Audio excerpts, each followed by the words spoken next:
ഭാവി സാങ്കേതിക വിദ്യ എന്ന വിഷയത്തിൽ അധിഷ്ഠിതമായ ചർച്ചകളാണ് ജെയിൻ ഫ്യൂച്ചർ സമ്മിറ്റിന്റെ ഇന്നത്തെ പ്രത്യേകത.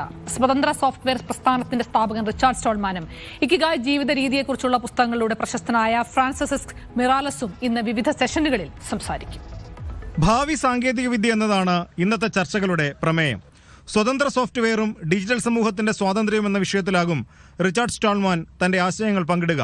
ചുറ്റുമുള്ളവരിലെല്ലാം സന്തോഷം നിറച്ചുള്ള ജീവിത രീതിയായ ജപ്പാനിലെ ഇക്കിഗായ് ജീവിത രീതിയെക്കുറിച്ചുള്ള ലോക പ്രശസ്ത പുസ്തകത്തിന്റെ രചയിതാവായ ഫ്രാൻസിസ് മിറാലസിന്റെ ആശയങ്ങളും ഇന്ന് സമ്മിറ്റ് ഓഫ് ഫ്യൂച്ചർ വേദിയിൽ കേൾക്കാം. Alex K Babu, Mathew Joseph തുടങ്ങി വ്യവസായ സാമ്പത്തിക മേഖലകളിൽ നിന്നുള്ളവരും ഇന്ന് വിവിധ വിഷയങ്ങളിൽ സംസാരിക്കും. യുവചരിത്രകാരൻ മനു എസ് പിള്ളയും ഷെഫ് സുരേഷ് പിള്ളയും യുവ സംവിധായകൻ മിഥുൻ മാനുവൽ തോമസുമെല്ലാം ചർച്ചകളുടെ ഭാഗമാകും. ഡിജിറ്റൽ സാമ്പത്തിക ലോകത്തെ സുരക്ഷയെക്കുറിച്ച് സംസാരിക്കാൻ ADGP മനോജ് എബ്രഹാം എത്തും.